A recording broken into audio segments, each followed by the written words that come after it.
parang masakit yung dito mismo. Pumitik, kailan yan pumitik? 2 weeks na po. 2 weeks. Okay, yung eksakto. Kasi yung 2 weeks, valid pa yan. Yung eksakto, 10 days, 14 days, 15 days. Mga 14 days na. Saktong 2 weeks, pwede isang tissue. Ganito yan. Pagka kayo ay parang natapilok sa tuhod o sa ankle, yung 2 weeks, pag may mga swelling pa, that is normal pa. Magtaka kayo pag yan lumampas na ng 2 weeks. 3 weeks na, isang buwan na.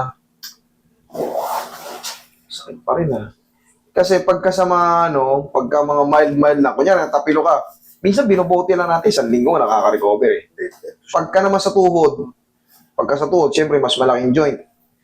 Kusa rin nag-aano yan kung hindi ka naman na-twist. Pero kung na-twist yan, yari ka. Hindi pa pwedeng ilaro yan. Paano mo ilalaro yan? Masakit mo. Ngayon, ayusin natin para pwede nang ilaro. Sige, higa ka dyan. Pagkasta, parang pag mag-fake po sir, tapos bigla siyang pumitik lang, tapos sumakit na siya bigla. Hindi po, papasok. Parang Paabante? Paabante. Di ibig sabihin, yung bigat mo siguro tumulong pa ganun. Atakin mo to pa ganito. Okay, check muna natin. Huwag mo lalabanan na. Lambutan mo lang. Tingnan ko lang kung may sasabit.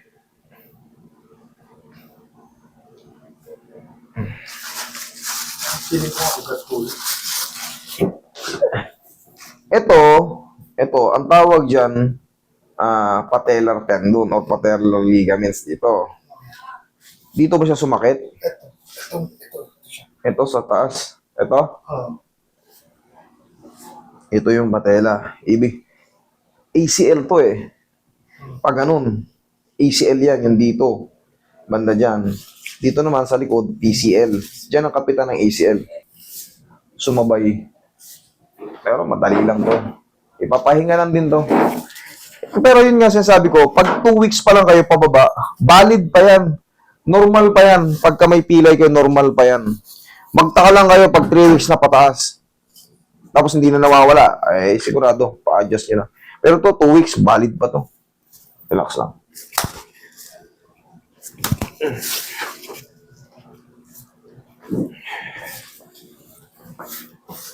Kung lalabanan na.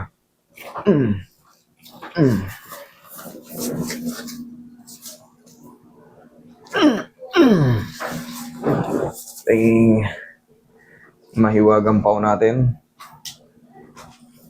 Tayo pa kong teroy, maliit. Yan. Ito, no? Sa pagpasok. Papasok. Okay. Kailangan nating patamaan yan. Para mamaya, pwede mo nang idiin. Kung may matira man ng konti, which is okay lang, pero kailangan konti lang. Pero pagka mas sumakit pa siya, kumpara kanina, hindi po pwede. Hindi ako papayag.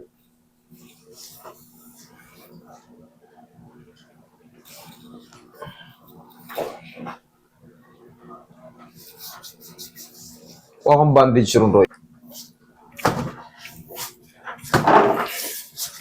Roy.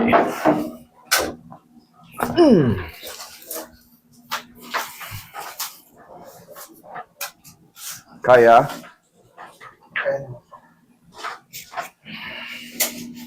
Balikan natin yung Balikan natin yung diin.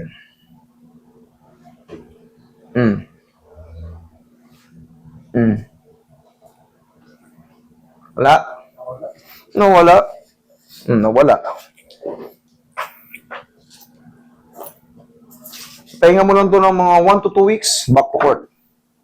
Medyo, siyempre, sir, I'm sorry to say, pero baka yung bigat natin ang parang nagtulak. Nilalaro ko pa siya. Hindi ko tinigilan yung laro. Siyempre, ganito lang yan, very simple. Kunyari, sinugatan kita rito. Ngayon, walang tigil kang natatabig dyan. Siyempre yung sugat, hindi makagaling. Very easy. Okay, masakit na nga kanina, ginagano ko masakit. Wala ka palang tigil sa paglalaro. Tapos, masakit, kumbaga, kung ma-open ka, siyempre, yung bigat natin nakakatulong para mapuwer sa'yo itong joint natin, itong sumasalo, saan ba papunta ang bigat? Palaging pababa. So, syempre, yung may sira, pag napuwersa, nakakaldag ng bigat. Actually, pag ganun nga lang ginawa niya, hindi pa galing sa talon eh. Oh. Parang pasalubong. Bumigay eh. O, di ibig sabihin. Pero bossing, eto, valid pa nga itong sa'yo. Madali lang tong kaso mo eh. Ngayon, nawala na yung pain. Ipahinga mo lang kahit mga 2 linggo. Okay? Pahinga mo lang. Yun lang, pinaka ano. Kung hindi ka naman magpapahinga, lagyan mo ng knee support. Naglalagay na. Lagyan mo ng knee support. Okay? Ayaw rin naman kitang awatin sa paglalaro kasi paano tayo mapapawisan? Paano tayo makakayayat kung di tayo maglalaro? Pero syempre, bawas din tayo sa, baka naman after natin maglaro, tapos mukbang din. Hindi mo pwede. Okay, try mo nga, idol. Lakad ka. Tingnan mo nga. Sige, magsinalas ka. Testingin mo nga ikaldag-kaldag. Wala. Wala na. Okay. Thank you so much.